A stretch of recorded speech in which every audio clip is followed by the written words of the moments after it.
Can we have a huge round of applause for him, please? Over to you, sir. Good morning. Thanks for coming out. It's lovely to see such a full room. So I'm going to do it mainly. You need to look at the stuff that's going to happen there mainly. And I've been thinking about this, and in the end, it all comes back to basics. Well, sort of. That's obvious to me as I'm editing stories, digital stories every day for scroll.in, and read long discussions online about how journalism has changed. Of course, it has, and then it hasn't. When I think about how journalism has come full circle in the 25 years I've been a hack, I'm often haunted by the trauma of how I ruined my best shirt on my first day at work. I just turned 21, and I had finished a program that the Times of India used to run in Delhi. I had been given an appointment at the Bombay office and issued an identity card. And I showed up to work on May the 1st, 1990, in the smartest clothes I had. That was a bad idea. Everybody in the newsroom seemed to take pride in dressing like a slob, it turned out. In the age before television, journalists seemed almost to be participating in a contest to see who could wear the most ill-fitting clothes. And almost as a uniform, everybody dressed in a floppy kurta or a bush shirt. Often in the Times of India office, you bought all of this at the Khadi Bandar down the road when they gave a Gandhi Jayanti discount in October. And there was a huge rebate. And there was a good reason for dressing this casually, as I discovered when I was taken on a tour of the ground floor of the building during my orientation. If you all are from Bombay, like Roger Alexander here is, and had actually worked in that building in the 1990s, this is what it looked like. You will recall that the newspaper was actually being printed on the ground floor of this building, as many newspapers were at that time. Crowds of passers-by, this was right opposite VT station, and crowds of passers-by would gather on the pavement to look in at the gloriously whirling drums affixing ink to paper, and eventually looking at the machines as they cut the paper and turned it into the next day's newspaper. Inside that ground floor room, there was a loud clatter, and I leaned in to inspect how the machine worked and got a thick black streak of ink over my nice white Sunday Mass shirt.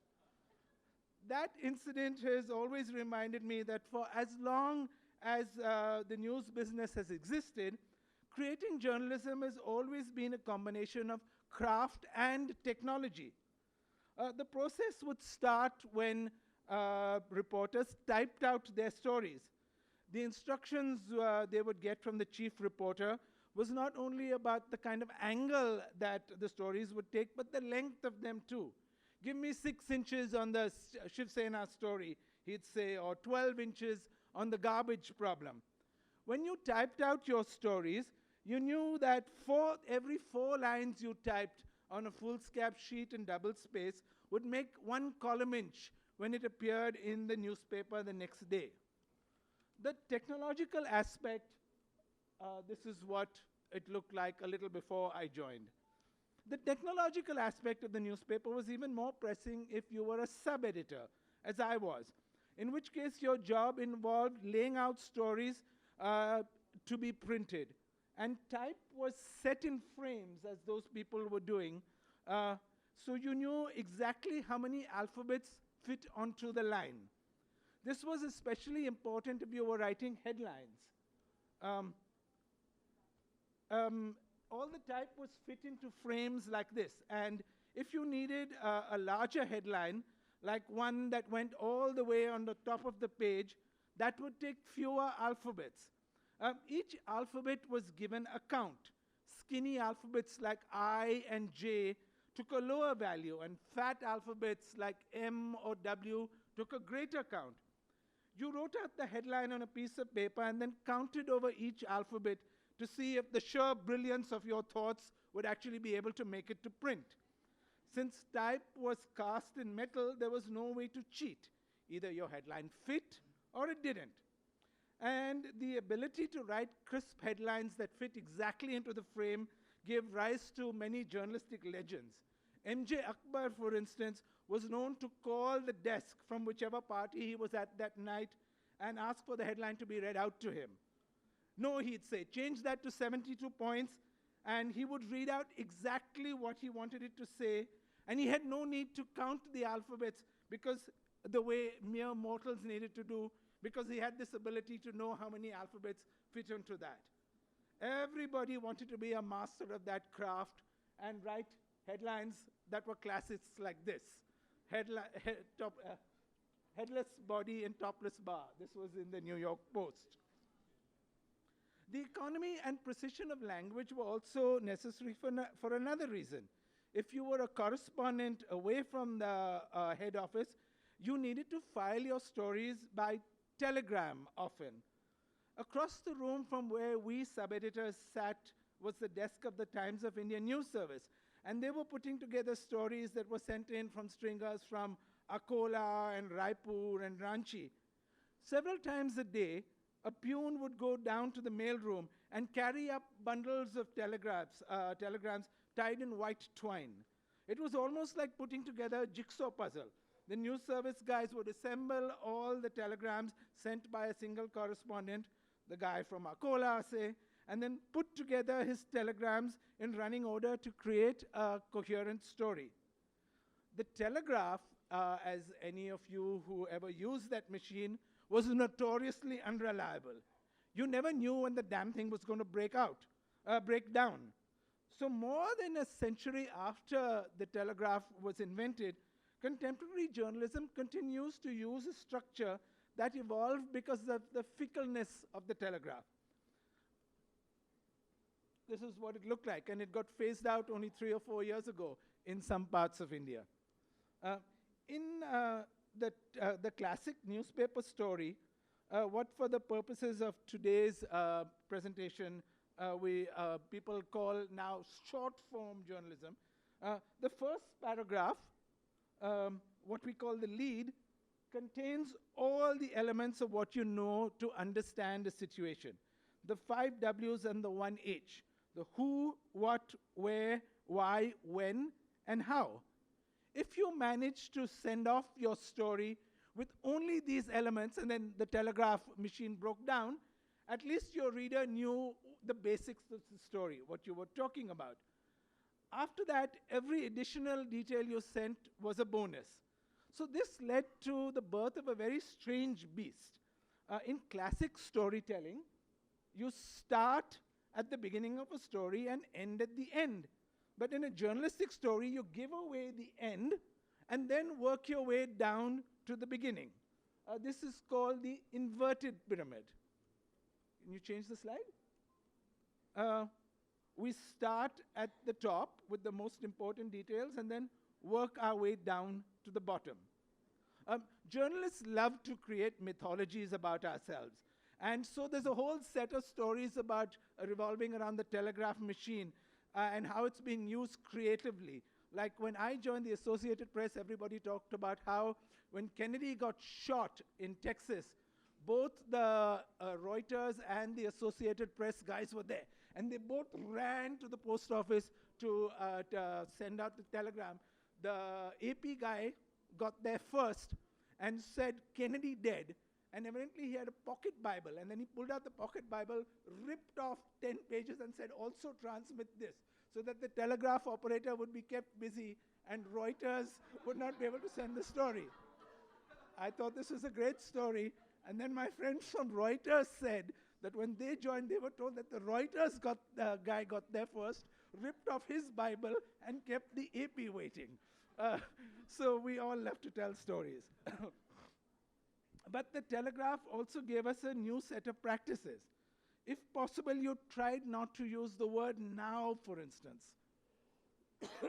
Because sometimes if they made a mistake, the T, the W in now could become the T. So we would say unlikely rather than not.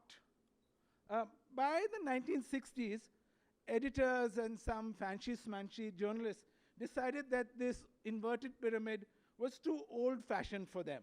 So they decided they would adopt a new technique of journalism and adopt the techniques of the novel to the realm of nonfiction. And they decided to call what they were doing new journalism with a capital N and a capital J. This disease took a little time to spread around the world, but it eventually got to India a few years ago. And now every 20-year-old job applicant I meet gives me a little sneer when I ask them if they can write quick news stories. And they always tell me what they want to do is long-form journalism, which is another name for this pathology. Long-form journalism is a little like that gym membership you have. Everybody knows, everybody claims to have one. They say it's good for them, and they know it's good for them, but few people actually use it in the way it's intended to. And this brings me to another paradox of journalism on the web. The web has infinite space, and you can write as long as you bloody want to.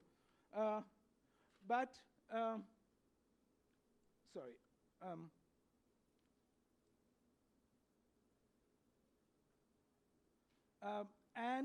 That's what began to happen a little while ago.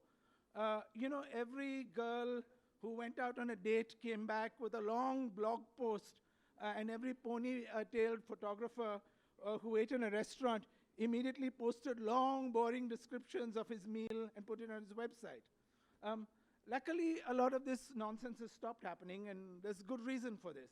It's because most people realize that even their best friend and their mummy doesn't really care for their navel gazing, but also people want to create journalism that's created the good old-fashioned way. And that's because there's a process of editing that happens in professional newsrooms. Stories are discussed, the most relevant angles are found, and then the pieces are edited for clarity. The best journalism has always been a collaborative effort, not something created by a fat man padding around his bedroom in his boxers, which is what I sometimes do. I'm being a little facetious here, of course. The best long-form journalism can be thrilling to read and very informative, but few people anywhere in the world actually have the ability to write that way. And few organizations have the enormous resources it takes to produce this kind of journalism. But in addition, readers don't have the time to read 10,000-word stories all the time and every day. They want to know the basic stuff. The way they get their information has changed a lot since the time I started my career. Today, most people have got that first paragraph of the inverted pyramid, the who, what, where, why, when, and how, from Twitter or the TV rooms, almost as from the TV news, almost as soon as an event has occurred. In recent years, for instance, Twitter and Facebook, Instagram and YouTube have been crowded with pictures, the next one please, from people from all over the world, for instance, of Gaza in the Middle East, of people telling their own stories. Ordinary people are sending out pictures that show that Israeli bombs are not falling precisely where the Israelis claim they are, that they're killing dozens of children and destroying schools and hospitals. While these platforms have given ordinary people the tools to disseminate another side of the story, it isn't without its pitfalls. To begin with, people are consuming information, but they're not very certain of the credibility of this information. For instance, people with vested interests have been sending out photos that aren't always what they seem. So videos of attacks on Buddhists in Burma, for instance, are passed off sometimes as attacks on Hindus in Assam. But also this barrage of information presents another challenge. What does this all actually mean? When you get updates every 30 seconds about a bomb attack here, a machine gun attack there, how do you make sense of this all? How do you understand what it means? This is where professional journalists step into the picture. To begin with, journalists are trained to be skeptical, or we're supposed to be trained to be skeptical of the sources of information. We're supposed to cross-check information to make sure it's accurate and try to understand the motivation of the source that has released it. At the very least, when a story appears in a reputed publication, you know that you aren't being sold a dud, at least most of the time, though maybe you'll disagree. But mainly, journalists try to fit individual events into a larger framework to explain what each skirmish means in the context of a larger war, to show how last year's flood in Bangladesh, for instance, and this picture was tweeted out by somebody on the street, is actually the sign of a long-term process of climate change. The guy who tweeted this picture sees only a civic problem and is unable to relate it to processes around the world to show how floods in South America, North America, and Europe may be connected to this picture. So in addition to the who, what, why, when, where, and how of a story, there's a new element that journalists must now grapple with, the so what of a story. When my friend Samir Patil and I began to think about the character and mission of Scroll, we saw ourselves as participants in an exciting experiment. Never before have journalists had access to so much information from so many different places so easily. At a click of a button, we can now access government databases filled with statistics about cattle robberies over the last 60 years, or how many homes in Nagpur have indoor toilets. But just reproducing data does not tell stories. And telling stories in the end is the beating heart of journalism. We've come to realize that the most effective stories are the ones that combine rigorous field reporting with solid data to back it up. We've also realized that telling stories on the web requires fundamentally different forms from sometimes from traditional print journalism. The web allows us to use video and audio elements to bring our stories alive. But we've realized that video can't just embellish stories. It's possible for video to be the foundation on which our stories are built in the way that TV used to do. With so much raw material available on the web, it's sometimes easy to believe that Facebook and Twitter are the entire world and to base all your judgments on them and get all your information from them. That would be lethal. The social media, as we now know, are echo chambers where a few opinions get repeated over and over again very loudly. So to avoid this, we at Scroll put a lot of our resources into intensive reporting projects. During the election campaign of 2014, for instance, one of my colleagues, Supriya Sharma, took a very long train journey from Assam to Kashmir, stopping at half a dozen states along the way to produce a series of very insightful stories to think about how Indians think about politics. We were so pleased with her pieces that we've actually released this as an ebook that you can download for free from our site. We also did another major election project all those years ago to optimize the capabilities of the web. We sent professional photographers around the country to cover the campaign, all of it on their cell phones, and put up these photographs on Instagram. This literally changed the frame on how we saw politics. The cell phone doesn't have a telephoto lens. So it meant that you had to capture the people around you, the people for whom politics actually matters, and not on the leaders. And we came back with some fabulous pictures. I love this one. I love bad puns, and this was among the better ones. In web journalism, speed is vital. And this, of course, therefore, is accompanied by its own challenges. Far too often, the rush to be first with a story results in inaccuracies, and then that dents your credibility in the long run. The urge to put out a story first also results in stories being shallow and lacking in nuance and context. We've realized that it's best to take a little more time with a piece so that it's truly worth the time of the reader, that the reader decides to spend on it. The other challenge on the web is to resist the temptation to cater to the lowest common denominator. Until recently, I used to have on my phone a toolbar that showed me exactly how many people were reading our stories. And this gave me palpitations, so I took it off. But now I have an analytics bar that shows what people are looking at. And the terrible tragedy is that readers are often interested in ABC, astrology, Bollywood, and cricket. Uh, it's clear that it's quite easy to become a slave to these graphs, and it's clear that no matter how high-minded Indian readers claim they are, that's actually what they really spend a lot of time on. If we were interested only in capturing the largest number of eyeballs, we'd only be doing clickbait stories about Katrina Kaif and Sachin Tendulkar's dog. But that has its pitfalls. If we did that, we wouldn't retain our most discerning readers in the long run, but most of all, it wouldn't be challenging or interesting for us. Ironically, some of these new internet technologies, especially Twitter, have actually made us come full circle.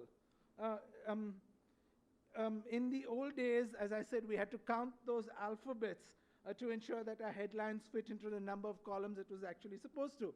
Now with Twitter, with only 280 characters to play around with, you have to use language and as economically and as precisely as those old-fashioned reporters and sub-editors and their floppy kurtas did. You have to make sure that each word counts, or else you'd confuse your reader and lose their interest. All of this is a very long way of saying that the elements of good journalism haven't changed in my 25 years as a journalist. But if you are a young person starting out in the profession today, you do have one big advantage. You could wear your very best Sunday March shirt to the office on your first day and be pretty sure that you will come home clean unless you spill coffee on it. Thanks.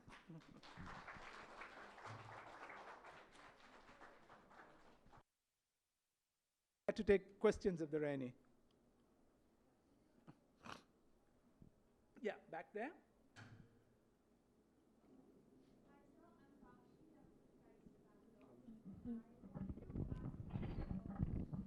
Hello.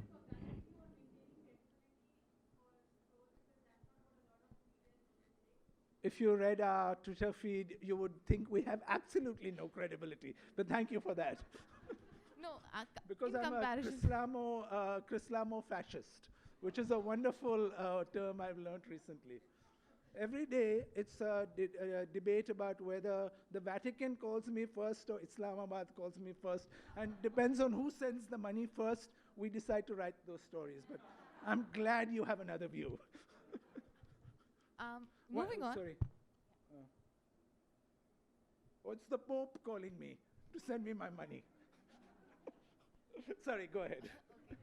I just wanted to ask that a lot of news, there's a column for opinions on your website, and not a lot of articles. Like I constantly keep checking it because although your most of the articles on scroll.in give an analysis of the data that's been given there, but it's I think I want to read some of the opinions of the experts more. And I just want to know if you think that opinion is as important as facts when it comes to digital media, because a lot of people are just putting information out there with a lot of analysis and a lot of stats, but what do we make of it? Like we need some direction, and experts on those particular fields could help us with that. So what do you think? Are facts as important as opinions in news? So so we decided when we started that the real gap actually was in reporting, that you can get a lot of Twitter information, for instance, about an event that happened, but often there's not a credible report on what happened. So we decided to put, and for instance, a lot of this is apparent, for instance, in these social media things that float around. In the trade, we call it, "What about Malda?" And so a few years ago, some people believed that a terrible, enormous riot happened in Malda where Hindus were massacred. We've spent a lot of our time going to the sources of these information and reporting exactly what happened in an attempt to cast some light on this. Uh, on a lot of Twitter feeds, for instance, a few years ago, we were told that there were terrible riots in the middle of Calcutta. Nothing actually happened. We believe it's important for people to go to the site and figure out exactly what happened. And analyzing this is therefore, to us, the second stage of what happens. We really believe that the gap in India is to tell the stories that are not being told. So we have put a lot of our resources, for instance, into having a correspondent in Kashmir, a correspondent in the Northeast, to get stories from outside the Khan market view that come from the ground. But stories that, the Kerala story that somebody in Guwahati is interested in reading. So opinion for us is the second level of what we do. A suggestion, sir. As a fan and somebody who still thinks that Scroll is credible, I would really like to read more opinion pieces on Scroll if that can be done. Thank you. In sort of when your resources are limited, I think you choose. Pardon? Hire interns. No, man. Interns are more work than anybody can actually deal with because you have to guide the interns. So it's not that's the thing about journalism. It's not a question of having bodies, it's a question of having trained minds. And that comes only with experience. So, if you want to send me your resume for internships, we don't offer internships. No, to us, our strategy has been, we have offered fellowships. So we have taken people straight out of college, and some of our best people have been people we've taken, and they stay with us for a year. It translates into a job. But we want to work with a few people rather than a lot of people running around. So, sorry. Sir. No, our interns are sent out to report. What was the color of the shirt he was wearing? What was the name of his dog? If they haven't got it, they go back. We try to do as little of our work as possible on the phone. Our people are sort of shoes on the ground or chappals on the ground. Okay, so this might not be pertaining to sorry. So my name is Just. I'm from Christ again. So this might not be pertaining to the topic, but then again, apart from the donations and the various pleas for those who want to support free press, what is the revenue model on which there's a whole session on that. This is about journalism, and I don't mean to be rude. It's just that let's keep this about journalism. The model is what Mr. Jagannathan is going to be talking about in a little while. So why don't we go to that session and talk about it then? Again, we have a clear divide at Scroll between the people whose business is to make the money and my role, which is to spend the money on news reporting. And I really don't want to think about the other stuff. My name is Shweta Shalini. If there's one word apart from storytelling that you can use for the success of Scroll, what would it be? One word. Insomnia. My senior colleagues and I sleep very little. Do we have any more questions? No? All right. Thank you so much for coming out and listening so patiently. May I now request Mr. Avinash Thanvi to please present a token of our gratitude to Mr. Fernandes. Wow. Thank you for your lovely session, sir.